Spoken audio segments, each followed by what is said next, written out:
Le fort du Télégraphe, emblème de la vallée, culmine à 1600 mètres d'altitude et fait l'objet depuis l'automne d'importants travaux de rénovation.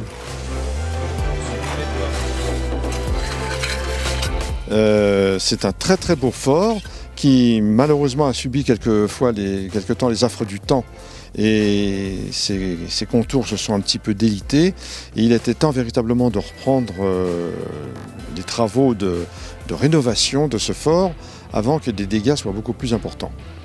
Véritablement le fort du Télégraphe s'inscrit dans une démarche de tourisme 4 saisons. Nous arriverons avec ce fort à exploiter dans le temps un intérêt qui suscitera de la visite de la part de nos vacanciers.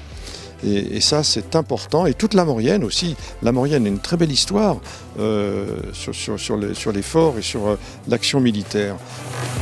Un chantier important qui se concentre sur les remparts du fort qui se sont détériorés au fil des années. Donc on a observé sur les parements de ce fort plusieurs zones de désordre, des zones d'effondrement, des zones de bombement, des décollements, avec des effondrements partiels sur certains des secteurs.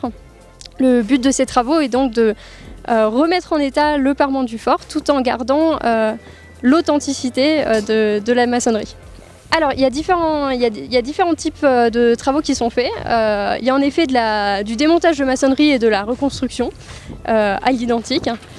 Sur certaines zones, on a adopté une technique de coulinage, c'est-à-dire de remplissage des vides à l'arrière de la maçonnerie avec un coulis spécifique. Sur d'autres zones, on effectue seulement un rejointoiement, c'est-à-dire une reprise des joints entre les pierres de façon à étanchéifier le parement tout en permettant à l'humidité de pouvoir sortir du parement.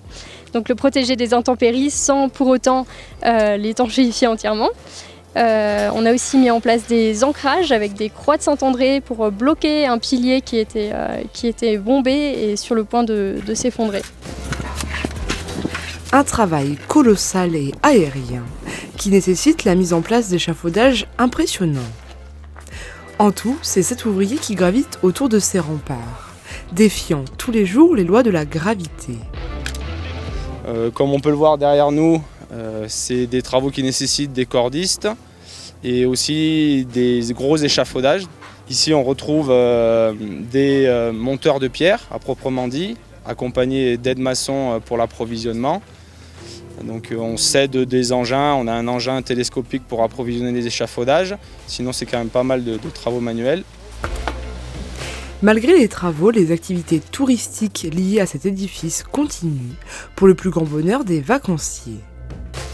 Alors ça, c'est assez extraordinaire parce que nous avons réussi à créer un climat de confiance entre tous, c'est-à-dire entre le chantier, entre Valoir Patrimoine et Culture qui fait faire des visites, entre Laser Game qui fait des jeux pour les enfants dans le fort. Des travaux qui s'élèvent à 350 000 € et qui devraient être terminés à l'automne 2020.